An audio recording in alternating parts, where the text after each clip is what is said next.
Good evening. It is Tuesday, November 15th, and welcome to the Positional Sports Talk Show Post. Live streaming on Facebook Live, Twitch, and our Positional Sports Talk Show YouTube channel. We are a sports talk show made for the fans, from the perspective of fans, presented by lifelong sports fans. We'll provide our opinions, positions on the hottest topic in sports this evening. My name is Big Reg, and I'm joined this evening by two of my partners in crime, and we may have one or two more jump on this evening. J3, what's going on, my brother? What's going on, Sense? What's up, Big Red? What's up, everybody? J3, what's good? Sense is in the building. What's going on, partner? How you feeling? Feeling good, feeling great on a Victory Tuesday. Now, if my memory's correct, somebody said at the end of last season he was done with that team with the burgundy and gold. If my memory was correct. Well, you know how things go. You know, some people get changes of heart, and it's my home team. I'll never I'm Washington to the bone, man. Okay. I give you that. I give you that. All right, this evening we're gonna give you some quick hits. Then we're gonna dig into the football as usual. We got NCAA college football week 11 and NFL week 10. We're gonna finish up with our final post of the evening. As always, we appreciate you tuning in. So please sit back, relax, enjoy post on the Positional Sports Talk Show channel. Fellas, y'all may not have seen this, but we got to shout out the Miami Marlins. Over the weekend, they promoted Caroline O'Connor to president of business operations. That makes the Marlins the first U.S. major sports franchise to have two women running their organization. O'Connor joins Kim Yang, who was appointed general manager 2 years ago, and she runs the on-field business, and now you have O'Connor running all of the business matters off the field. So both ladies who were originally hired by former CEO Derek Jeter, who had a vision of moving and being more inclusive in baseball. So shout out to the Miami Marlins for making a huge statement. That's a big move. Yeah. The men's FIFA World Cup for you soccer people. It begins next Monday, November 21st. The U.S. play the first day. They take on Wales. So for all you soccer fans, this is the biggest sporting event in the world. Yeah. The FIFA World Cup soccer. It's even Some bigger than the Super Bowl. This is the biggest sporting event in the world. Some would describe it as real football, depending on who you ask. So get yourself ready. Get yourself ready for the chance. I believe that we can win. It's going to be a tall order for the U.S. to make it out of the original first round, but at least they made it this year, because last World Cup they were sitting at home. Qualify. So for you basketball fans, like they won it. That's all that is. Yeah, it takes a little more than that. We got to be realistic as far as men's soccer. The U.S. is way behind the world as far as how committed they are to playing world-class soccer. In most places, they just have soccer. Now they're starting to get basketball on a professional level. I mean, we got football, which is our biggest one. Then after that, it's baseball. Then you got basketball. Then you got hockey. I mean, there's a whole lot of stuff people can do. With a lot of places, soccer is it. If you don't play soccer, you don't play sports. So, right. And don't forget about the upcoming lacrosse. True. Absolutely. Let me ask something real quick. Yes, sir. Just sight unseen. Who y'all got in the World Cup? Like, as far as country, I would kind of say Argentina because of Messi, if he's playing. Brazil has on paper the deepest team, but they've had that for years. Can they get through the pressure of going through the World Cup and playing up the standards? That's been Brazil's issue. Yeah, I like Brazil too. So we will see. England has got a good team. So it should be an interesting contest to see. But it is always fun. It's kind of crazy that they're playing in November because usually this is a summer thing. Yeah. Mm-hmm. But they had to move it to November because they're playing it in freaking Qatar, where in the summer it's 120 degrees. And Soccer World was like, "You got to be crazy." Mm. At least it's in a dome, though. I think it's. Isn't it? Like but still, it's still gonna be hot as.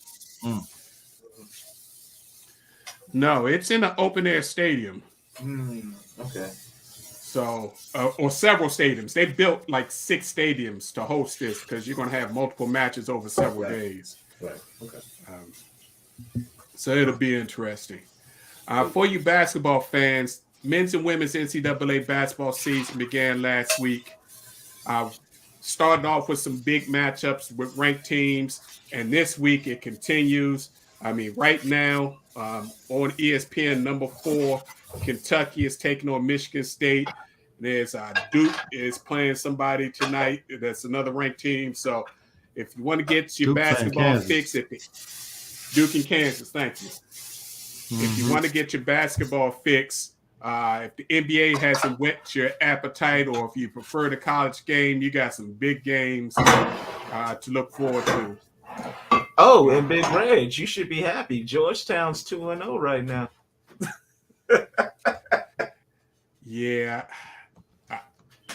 I support the Georgetown program because one of my brothers from another went there and played for them. But Georgetown needs to make some hard decisions. And I think, unfortunately, one of them might be getting rid of hometown superstar Patrick Ewing as a coach. Yeah. He hasn't been producing. I mean, it's about time. They need some new leadership in order for them to be on the right path. Yeah, I just think it's hard for them to get a big-time coach to come to Georgetown, considering they're playing in the Big East. It's hard to get students into the program, to just get them admitted to the school. So it's a tough one, but I mean, I agree. At one time it was the premier. Yeah. All right, let's bounce up to UFC 281. Big card over the weekend. Hate to say it, my man Israel Adesanya lost via TKO in the 5th round due to a flurry of punches to Alex Pereira, the only guy who had ever beaten him before in kickboxing. And what was sad about it is Adesanya had him out on his feet at the end of the 1st round, and the dude was literally saved by the bell. Right before Adesanya could catch him with another punch or two, the bell rang and saved him, and he stumbled to the corner, survived round 1. Pereira actually won round 2, but then Adesanya dominated round 3 and 4, so he was winning 3 of the 4 rounds. All he had to do was stay away from trouble, but he made the mistake, backed up against the cage, and he got caught. Once he got caught, that was all she wrote. So, what do you think this is it for him? So you got to play all. I'm going to knock somebody out because.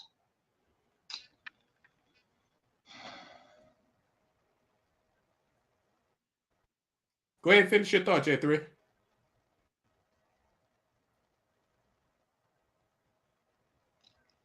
I was just going to say, it just goes to show that you have to fight rounds unless you're going to knock somebody out, because until the end of that 5th round, you're susceptible to getting beat.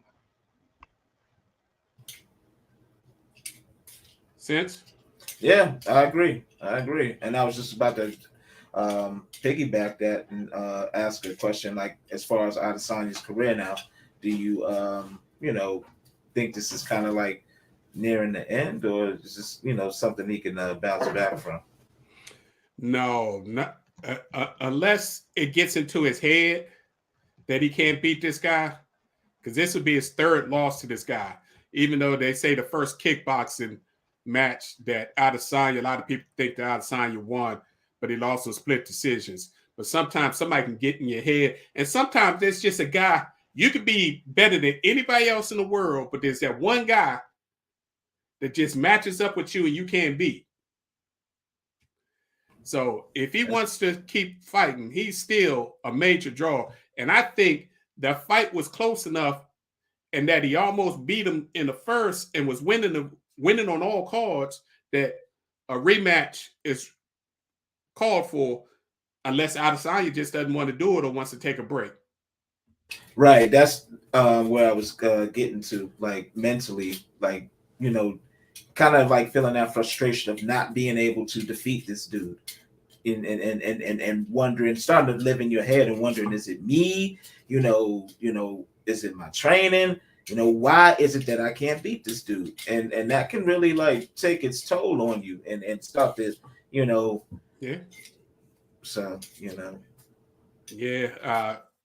I think J3 just brought up the point, or maybe that's Professor in the background, Roy Jones and Antonio Tarver. Antonio Tarver beat Roy Jones down badly twice. Mm-hmm. And Jones was one of the baddest men on the planet. Sometimes people just have your number. In the co-main event, Zhang Weili defeated Carla Esparza by submission with a rear naked choke in the second round to win the strawweight title for her second time. It was just real evident that Weili was bigger and stronger than Esparza, and she took advantage of those things. And Esparza tried to take down, it went wrong. And once Weili got her back, it was night. Either tap or you're going to sleep. So that's how I go.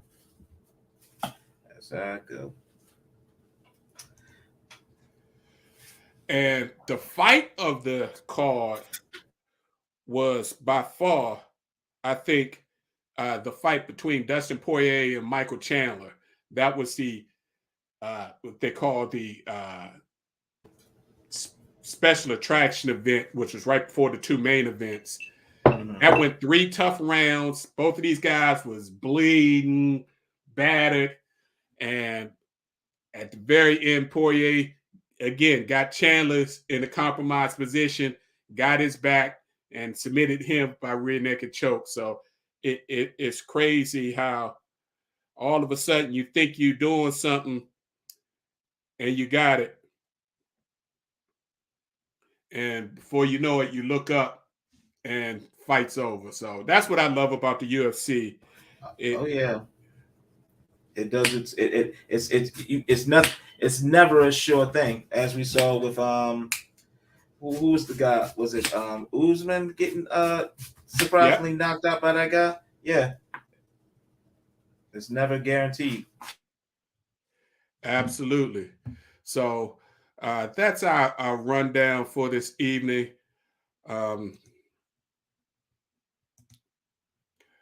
Also like to mention about college basketball. I had the privilege of going to the University of Maryland women's basketball game on Friday, one of their second game of the year.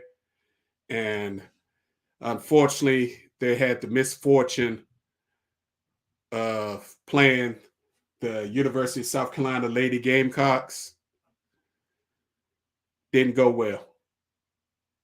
So Dawn Staley's got them South Carolina Gamecocks humming. I think they actually may be more talented this year than they were last year. They won the national championship last year. So, oh boy, here comes trouble. But I have faith that Brenda will get the ladies right, and they'll compete. But as far as getting on Carolina's level, we shall see. But it'll still be fun to see. I think they'll definitely be top 10. The Lady Terps. I hope so. They're going to be a fun team to watch, and they'll contend in the Big Ten. the Big Ten's got some good teams. Indiana just knocked off a top 10 team. And, of course, they got Ohio State. In fact, both of them beat Tennessee. So it's going to be tough for them. But Brenda keeps bringing in these players, and she's getting transfers now.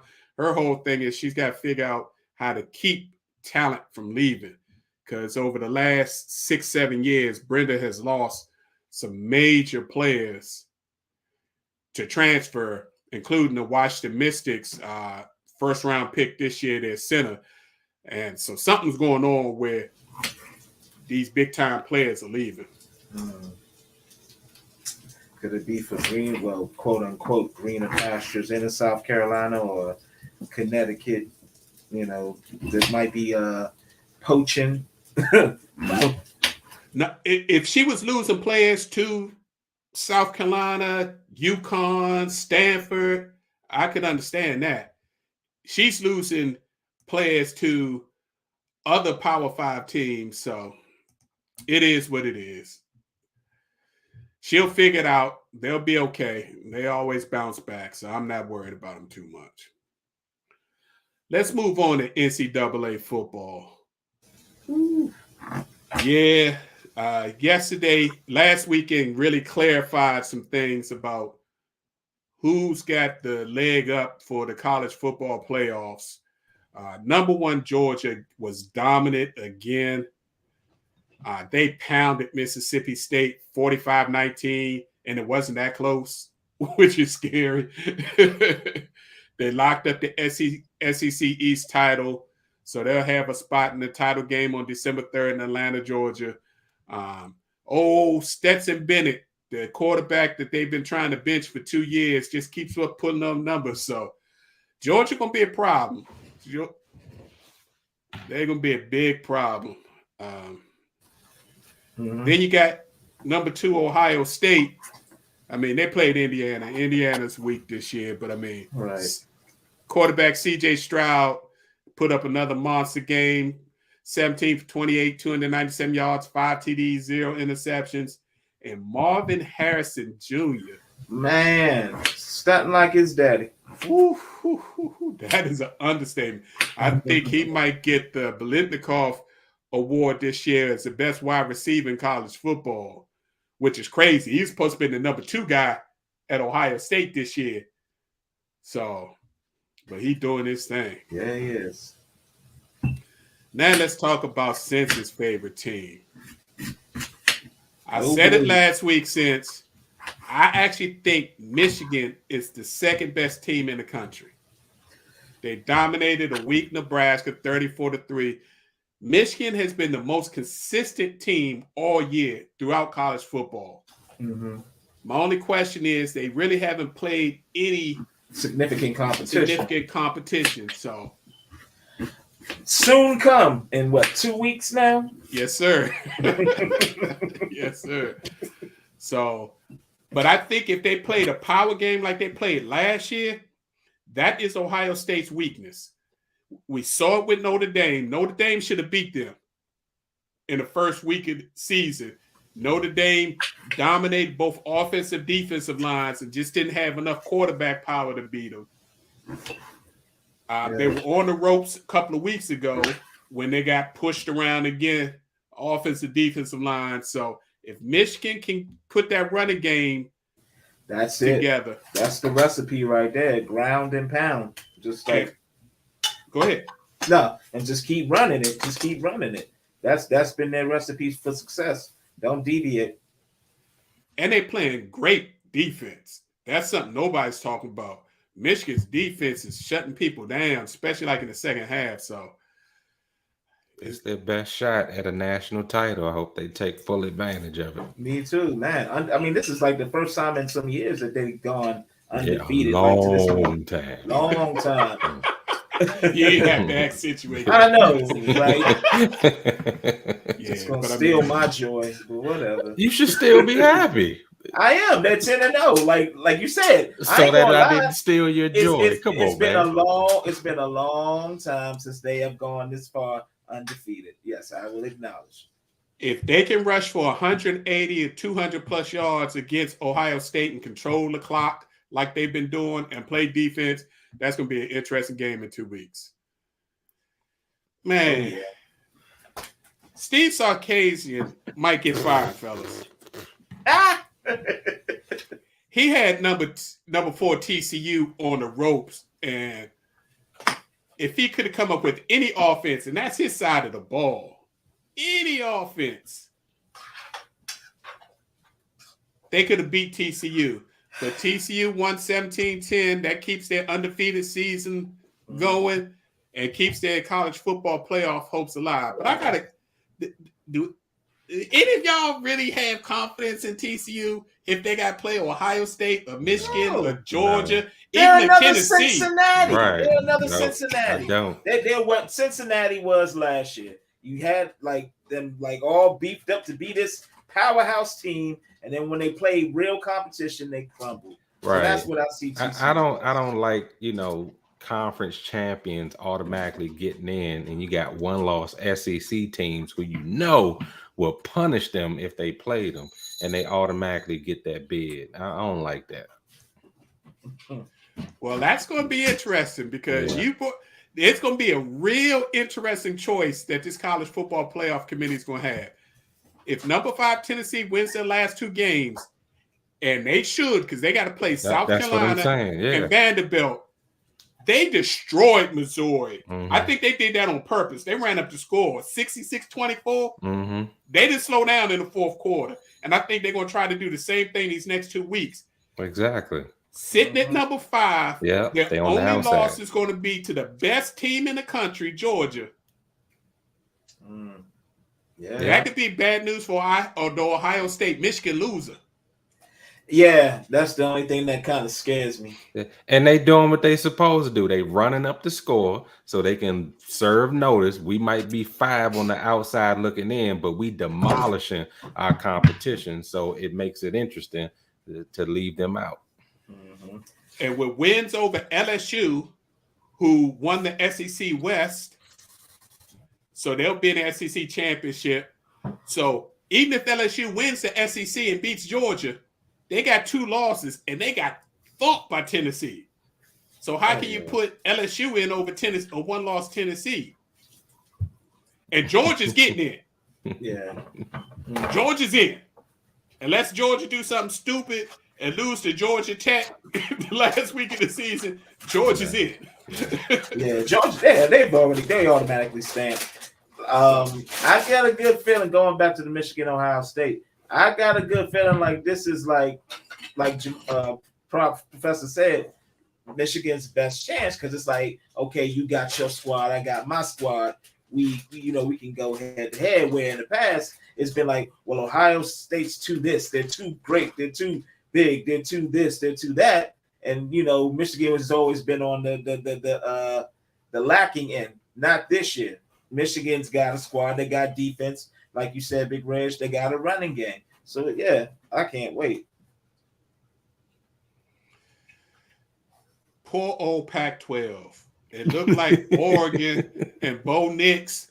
Came to a halt. You can't go to Washington and lose to Washington if you're trying to make it to the college football playoffs. Them breaks got hit hard. I mean, that really hurt the Pac-12. Now, the only chance is because UCLA also lost last weekend.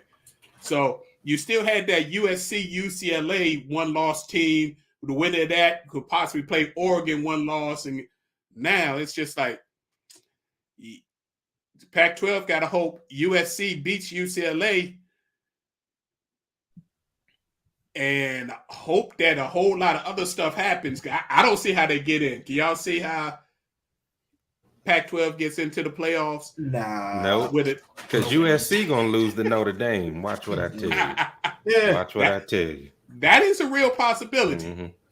Yeah. Good. I don't see no Pac-12 team getting into the playoff. No. Bo had the best chance. They threw it away. Bo Nix. But I think he's doing enough this year to get himself drafted. So at least he did that. Now there will be a Pac. I would say like there will be a Pac-12 team in like the top 10 that could possibly do the Rose Bowl. That'll probably be the highest they go. Yeah, well, they automatically the Pac-12 champion, if they're not going to the playoffs, automatically goes to the Rose Bowl. Yeah. Right. So that'll happen. The granddaddy of a ball. Mm-hmm. And like we said, USC, they beat Colorado, so they still only have one loss. But it's like USC really ain't played anybody, and they still got that UCLA game, and they still got Notre Dame. So they got a tough sledding ahead of them. So it'll be interesting. Mm. Does anybody care who wins the ACC?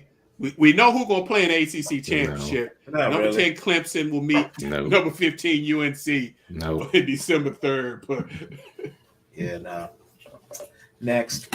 You know Dabo's going to put his claim up. We're going to be a ACC champion, one-loss team if he wins it. Bye, Felicia. He can do all the politicking he want.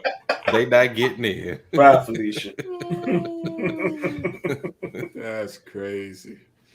And as we've been doing weekly, we got to continue shouting out FCS number 5 ranked Jackson State 10-0 beat Alabama A&M 27-13.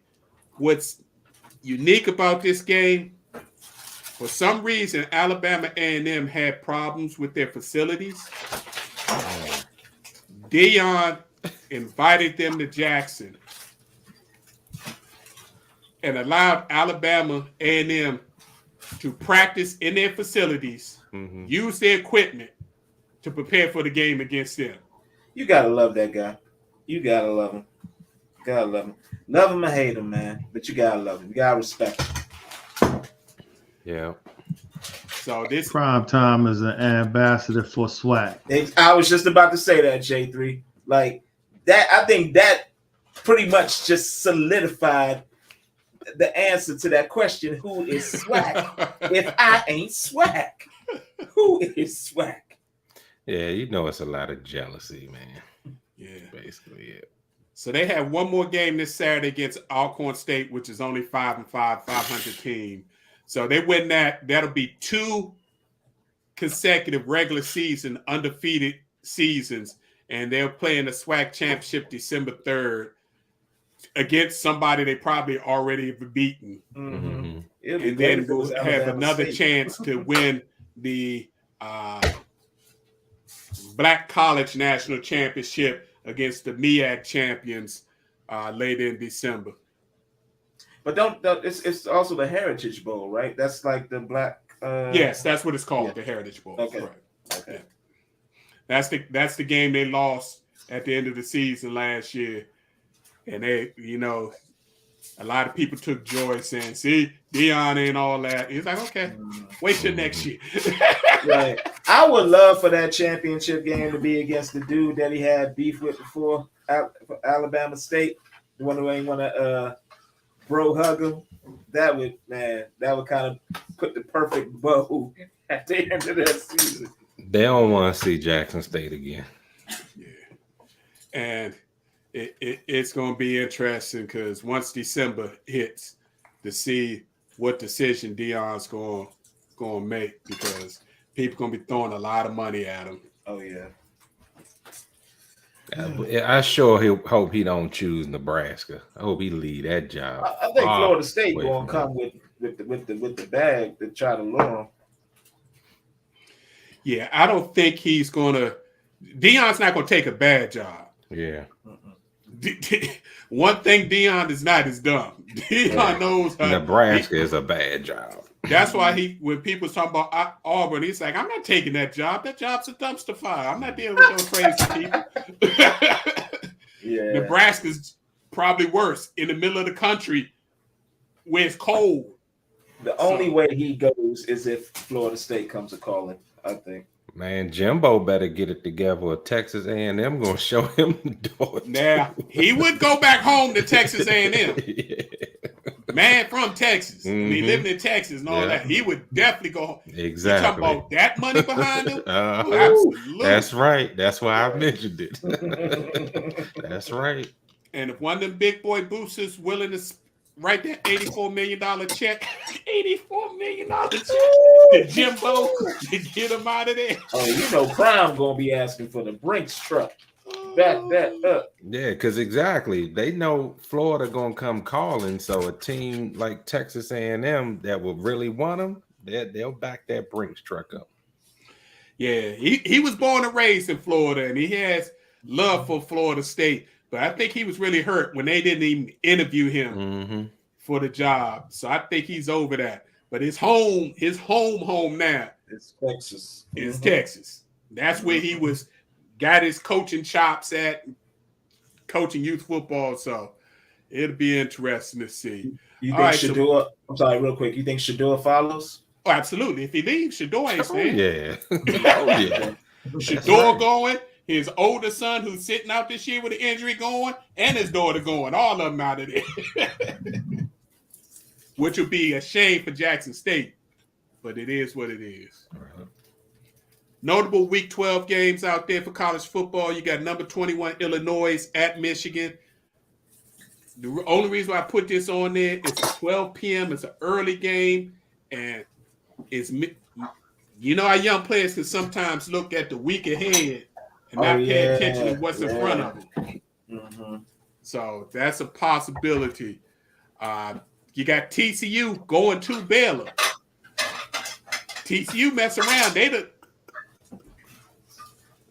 been losing most games and then come back in the second half. So that's a tricky game. Georgia, Kentucky. I think Georgia boat races Kentucky, but Kentucky is a ranked team. So we got to deal with it. You didn't mention Notre Dame. No need to. Notre Dame doesn't they have did what they were supposed to do. Oh, Yeah, okay, Notre okay. Dame has an easy game this week. Notre Dame's only hard game left is against USC. Yeah, that's all I care about at this point. Oh no, I thought that's why you was no. No. But nah, but Go ahead. nah. So, but that I feel what you're saying, Big Reg, about the Illinois Michigan game. I just hope Michigan stays focused and that, like you said, don't look to the Thanksgiving Saturday. You got number 5 Tennessee going to South Carolina. South Carolina's a sneaky, decent team. Again, if they're not on their P's and Q's, that could be a tricky game because you're going to South Carolina. And then you got USC at UCLA this Saturday, 8 p.m. And then Utah at Oregon. The winner of those two games are going to play in the Pac-12 championship. So it'll be interesting. Let's go.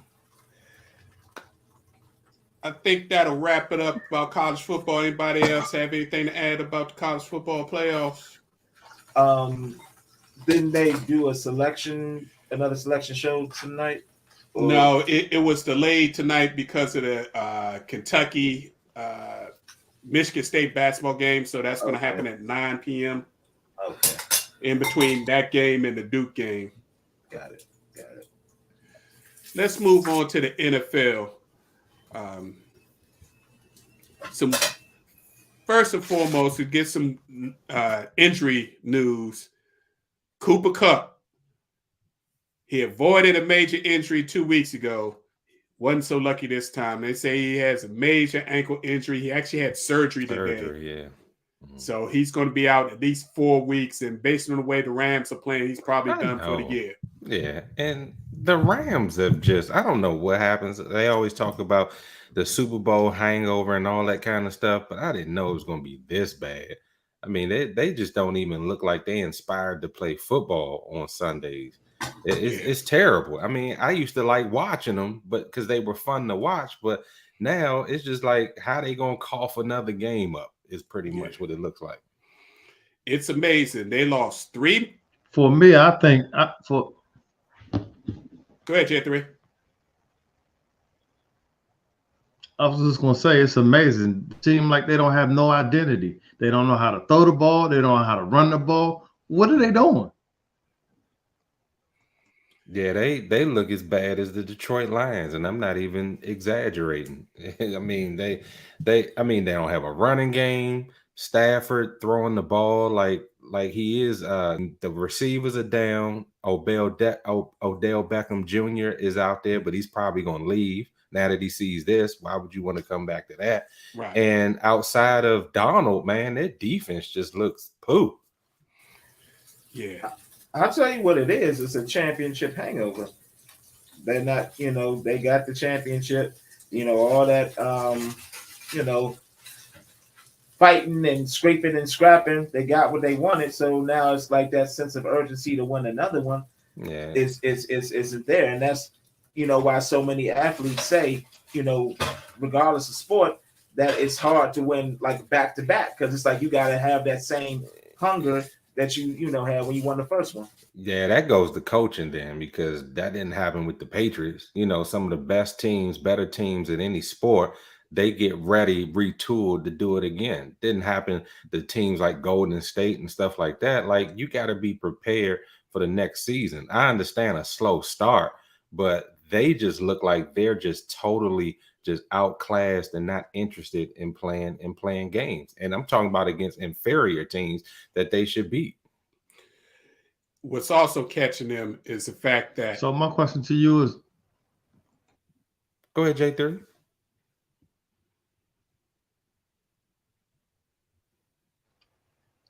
I was going to say, what is the coach doing? The head coach, is he firing his players up, or is he just spectating? Because they don't seem like they're playing for him.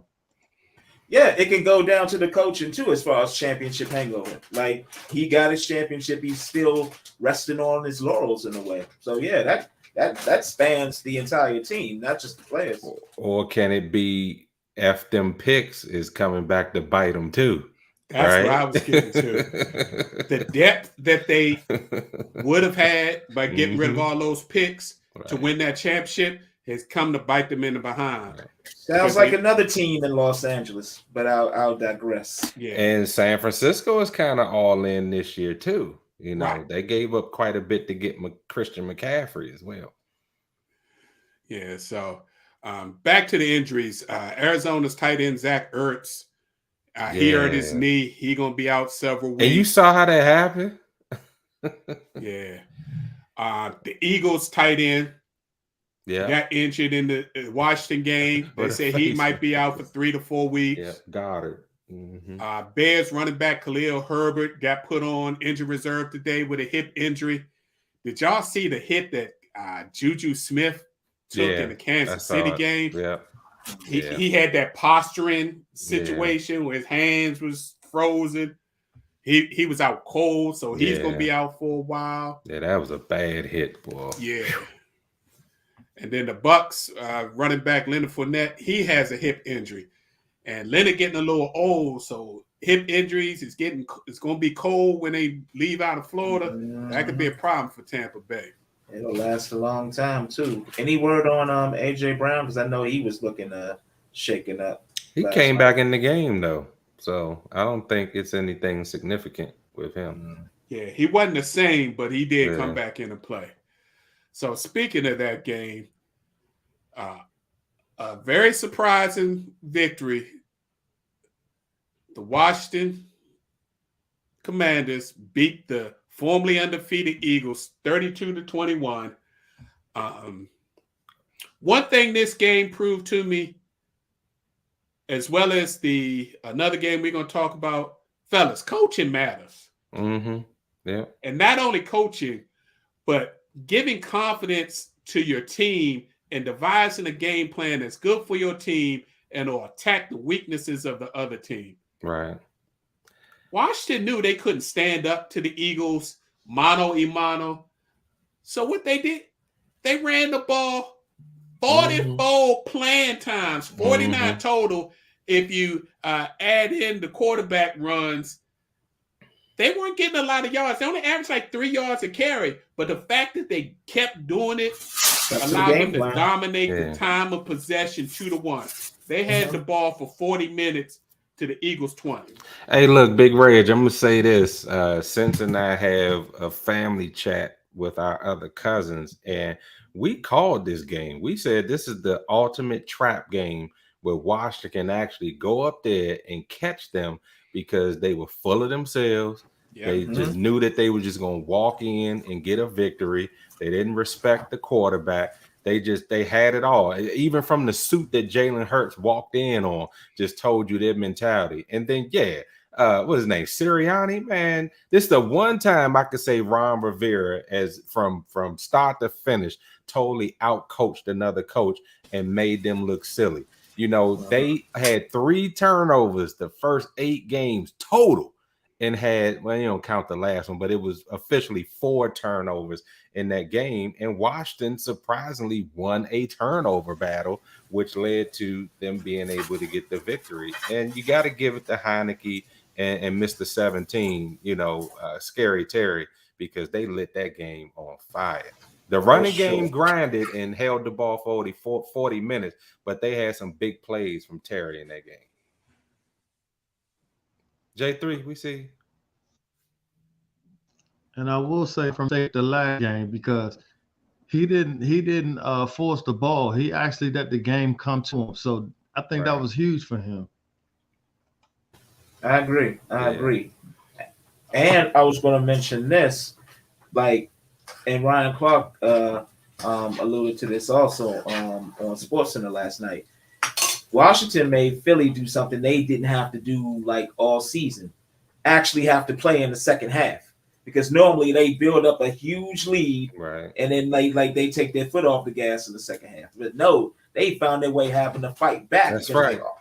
And that led into a lot of their frustration that got them penalties at the end of the game, because they weren't used to that. So being in those waters, Jalen Hurts said it right. They're going to learn from it, but they had to take that one on the chin. And I love making those Eagles fans up in their own link just eat it.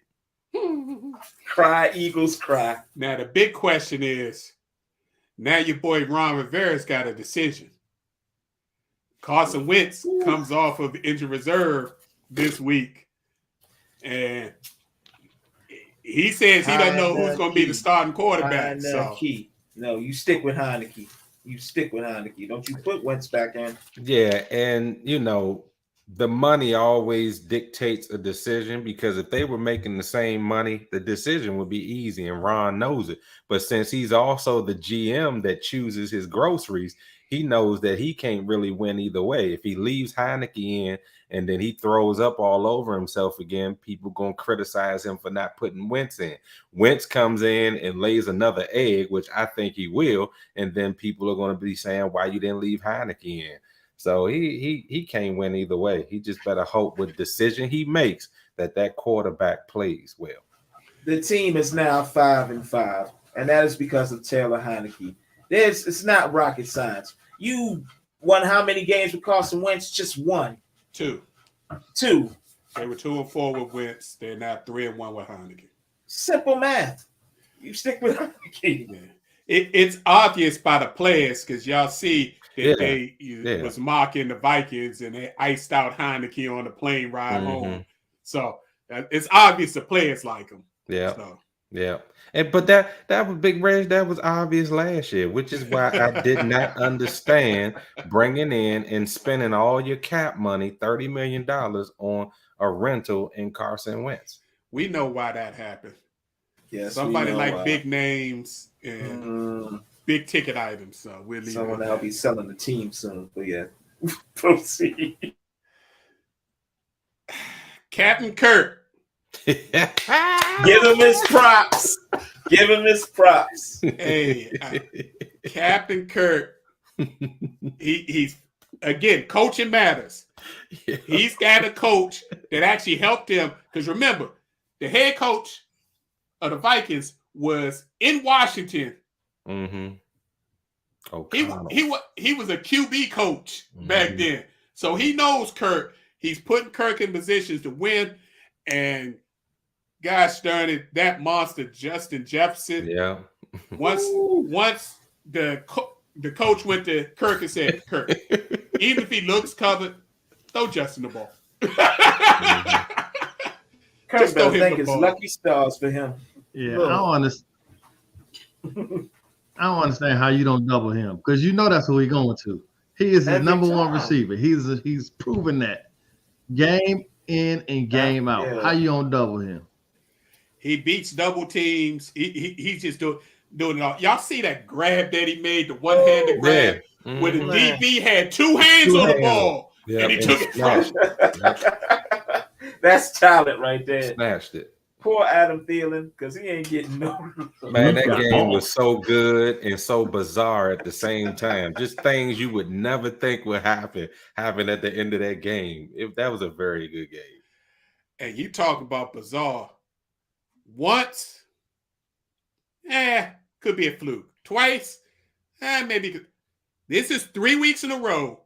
Josh Allen's thrown 2 red zone or more red zone interceptions. 3 games in a row. Something's going on with Josh Allen where he thinks he has to play hero ball with all that talent around him, and it's causing the Bills to lose games. Coaching too. That's coaching too. You got to save him from himself. Yeah, got to save him from himself. And you know who ain't happy on that squad because of it. And instead of him throwing the ball so much, he need to run. But then they just bring in a running back. Need to hand and they don't call enough running plays to use. Get the ball up. Yeah. That's the coaching. They not calling running plays. So that amazed me. A man that got a sore elbow. Yeah. And you let him throw the ball all that time. So he better call Matthew Stafford. But see, with Stafford, that happened towards the end of the season, and they were hush going into their playoff run. To me, Josh Allen's is happening early enough that they should rest him. Because if you play him and you taking losses at the same time, you could end up making it worse, and then he's not available for any type of playoff run. I just don't think that he should be playing right now. Something is going on, and I think it's based on his injury. I'm gonna play the role of as a side note, Professor, how you got on me on the comments earlier. I'm gonna be a talking head, to play the role of a talking head for a minute. Do you think it's possible?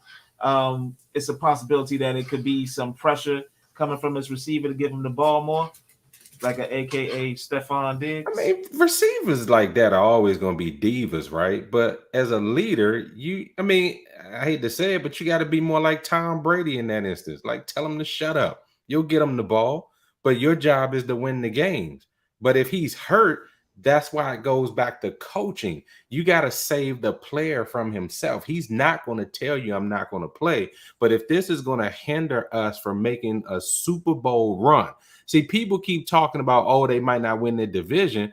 But if I got all my tools and I know I can beat you, I can lose the division. I'm going to come after your head in the playoffs so I can get a Super Bowl. Them trying to win games now to win a division that might cost them the Super Bowl is just asinine to me. Yeah, because right now they're third in the division because they got lost to the Jets. Your sense, I don't think you went on mute. J3, I think you got to make your point again. What I was saying is,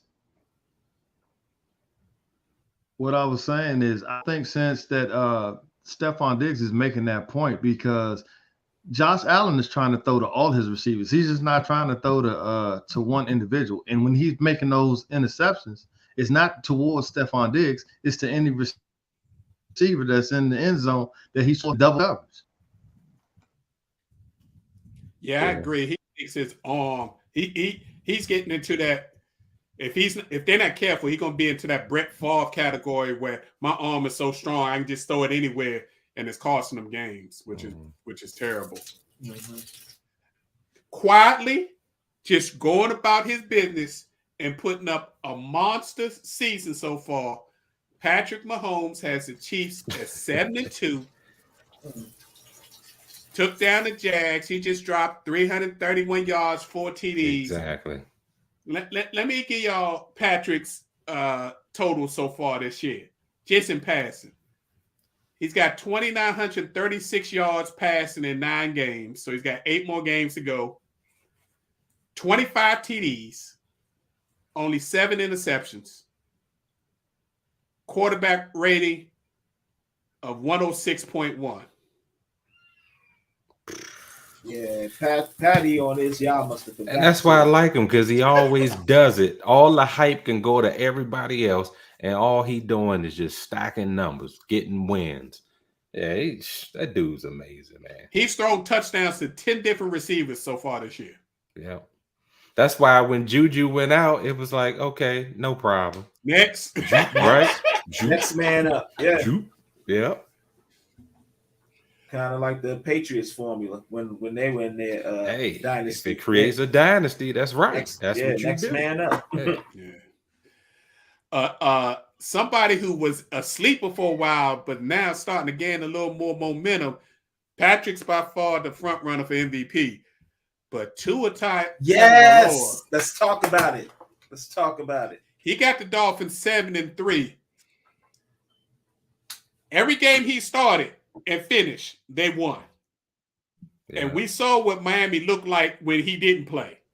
That offense looked horrible in the 2.5 games he didn't play. If I may, real quick, before y'all give y'all analysis, a quick PSA in the Pat the Post crew. We're going to pat ourselves on the back. We told everybody, give this boy a chance. He is going to pan out as the quarterback of this team. And look at what's happening right before your eyes. Boom. For sure. Again, coaching matters. Yeah. He has a coach that's an offensive coach that came in. The first thing he said, I'm going to get the most out of Tua that's out there.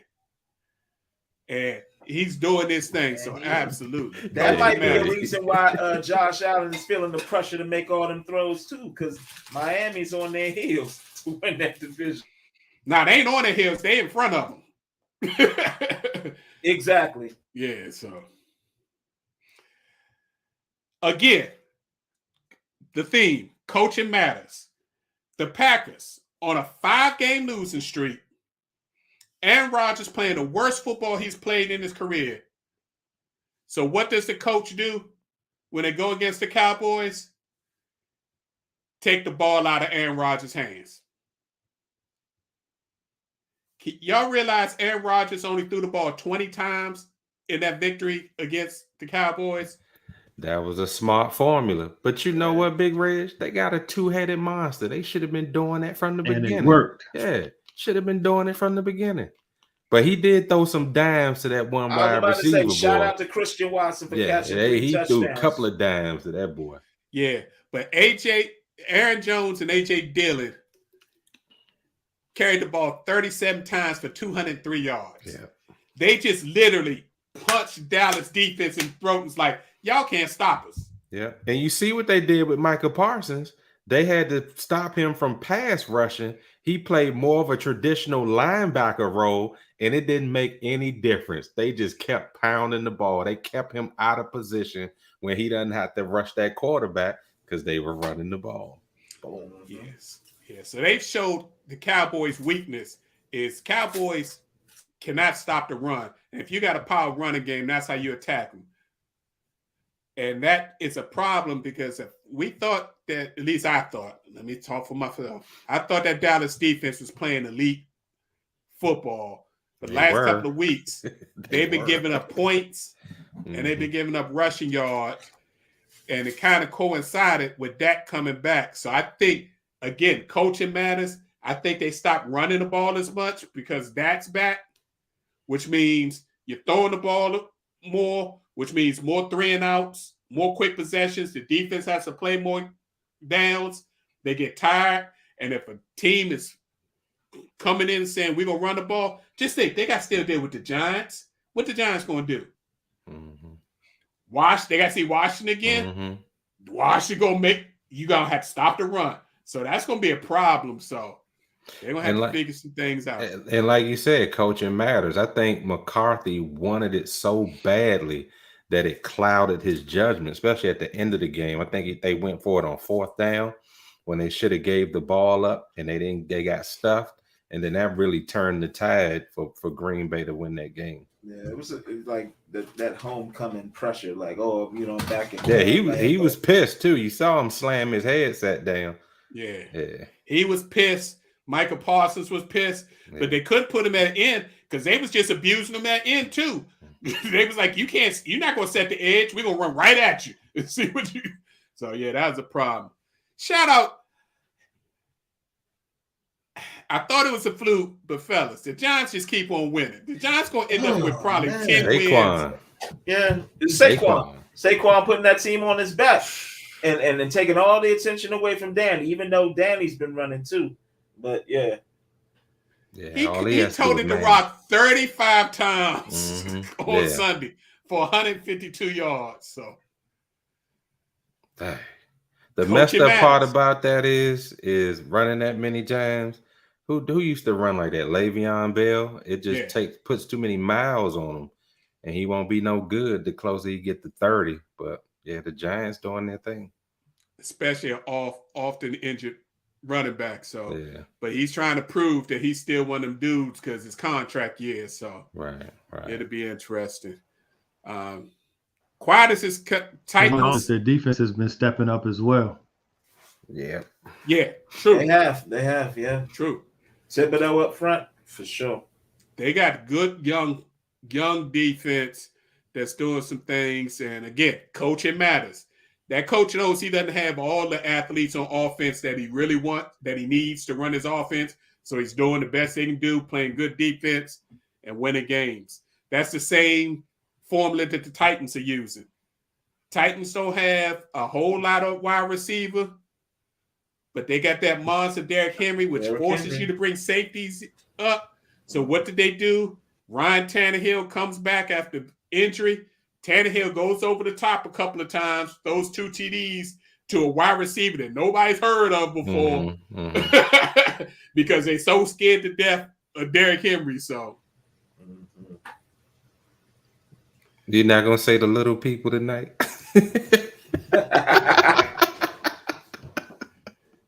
and I was about to. You beat me to it. Sorry, Karen. And the last game I want to hit at, and not necessarily the game, Tampa Bay Bucks beat the Seattle Seahawks over in Germany. But have y'all noticed that Tom Brady's actually looking a little better after that divorce was finally announced? He looks like he's gained some weight. Look like he's a little happy. I guess that pressure and all that's finally out. So Tampa Bay starting to play some good football, especially their defense. After Warren Sapp went on a savage rampage on social media, destroying their defense, and they had a players-only meeting after that, that defense has been playing like it played the last 2 seasons. So they're going to win that division. They're going to be a problem come playoff time. Yeah. Just saying. Yeah, I mean, because the NFC South ain't doing much, so you know they already going to run off with that. So real quick, some intriguing That's game. only if they have a running game because Tom Brady can only throw so much. Big Reg, before you go there, you know you got to mention the Colts and Mr. Saturday because we were kind of on. Oh yeah, we were. Well, let's be real. Mm-hmm.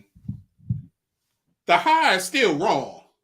Right, that's correct. Just because they got to win doesn't mean the hire was wrong. And look who they were playing.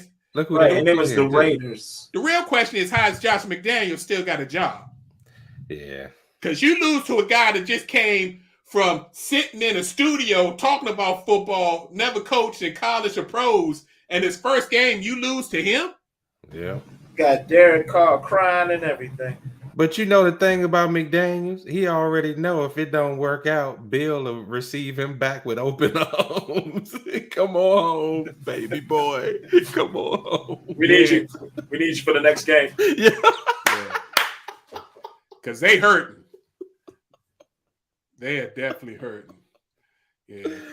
Oh, so some week 11 intriguing games. Thursday night, we got a good one. Titans at Packers. Was the Packers game a fluke? I can tell you one thing. They're not running the ball almost 40 times against the Titans defense. That ain't happening. So A-Rod going to have to put that on his own. Well, if his receivers are maturing, that could be a good thing. Even though I hope Tennessee smashed them wide open. I want that dude to be sent into retirement. He might be on the show with Pat and the other dude before you know it. Yeah, you mean another show I'm not gonna watch? Yeah, good luck to him. And speaking about Jeff Saturday, he won game 1, but guess who he's got to deal with game 2? A pissed off Eagles team on Sunday. Yeah, that's a nice bounce back game right there. As Kendrick Perkins would say, I feel sorry for your loss. So, yeah, all that running and stuff, they ain't gonna have that again after dealing with Washington. Jets and Patriots. Patriots coming off a bye. Can the Jets beat the Patriots? Whoever loses that game is pretty much out of the playoff race, I think.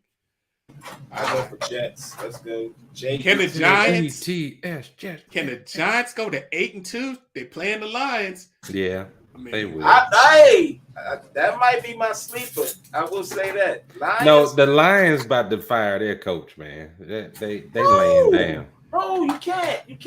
He's the only coach that's got them fighting. The Lions have never gotten blown out in any game. They've been fighting. It's still not wins, man. I root for the Lions. Yeah. I hope they beat the Giants. Ravens coming off a bye get to see Baker Mayfield make his return as starting quarterback for the Carolina Panthers. I think that's going to go badly. Cowboys got to play the Vikings at the Vikings.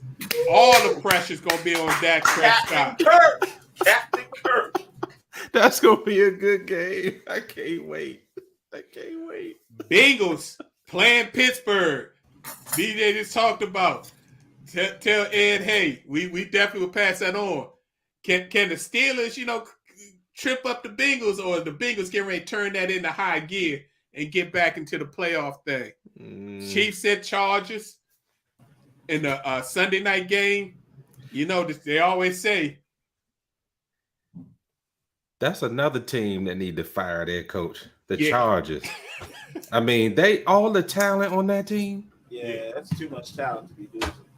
And Monday night, you got the 49ers at the Cardinals. That could be the Cardinals' last stand. I was about to say, Cliff might be out of a job. Man, somebody described Kyler Murray as the dude that always, he said his posture on the sidelines is like a dude that's always ready to take a dump or something he was saying. He just always frowned up and like, that coach in trouble, man. Yeah. That coach is in trouble. Yeah, your bye week teams are Bucks, Dolphins, Jags, and Seahawks. So that is our football wrap-up for the week. Fellas, we ran a little bit long. That is on me. It is time for our final post so we can get up out of here. J3, what you got for us?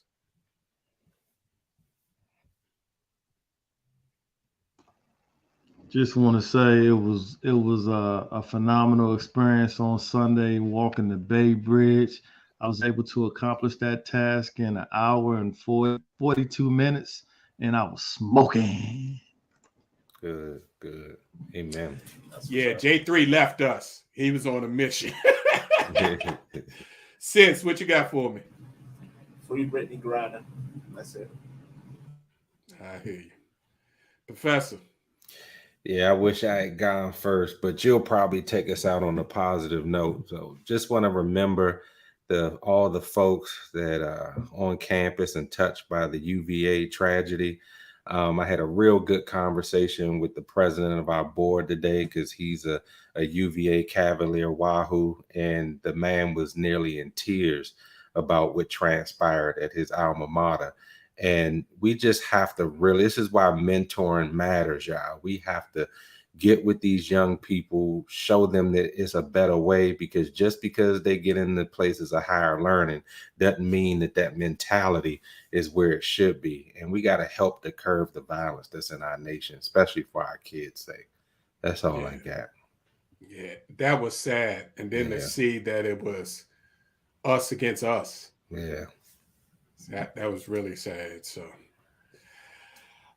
I'd like to put out a big thank you to one of my partners in crime, J3, both of our wives, and my brothers and sisters from other mothers who went out and helped Team Post participate in our first Bay Bridge walk.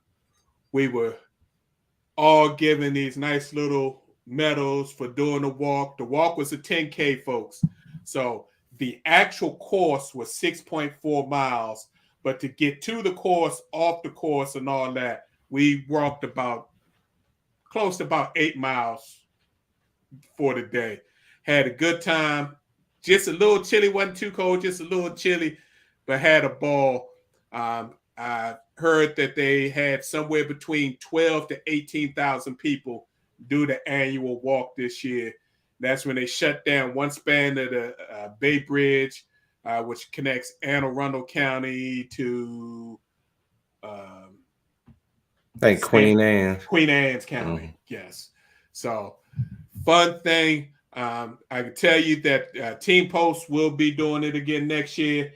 Probably have some different players because a few of us said it's a one and done experience. I can understand, but I had a ball. And again, thank you to J3, our wives, and the other people who contributed. It really means a lot. All right, folks. Again, we'd like to thank. Yes, sir. I would like to wish my daughter Brittany a happy and blessed 27th birthday. Love you, baby. Happy birthday, Brittany. Congratulations. Happy birthday, cuz. Happy birthday. Thank you all for tuning in and listening. We appreciate your time and opportunity to share our positions on sports with you. Please tune in each and every Tuesday at 7 p.m. for our next live show. If for some reason you can't catch us live, you can also download our shows or our previous shows via Facebook or our YouTube channel. Just put in Positions on Sports Talk Show. Or if you prefer your podcasting platforms, again, Positions on Sports Talk Show. We're on all the major podcast platforms. If you do go to any of those sites, please do us a favor and please follow and like. Subscriptions are free. We greatly appreciate it. You can always hit us up on our Facebook page at Positions on Sports, Twitter at Positions on SPO1. Again, we greatly appreciate the opportunity to share our positions on sports with you. Please tell your friends, family members, and social media contacts about the show if you enjoyed it. And most importantly, be safe. Have a good evening. enjoy the rest of your week, and we'll see you next Tuesday. Peace. Take command. See ya.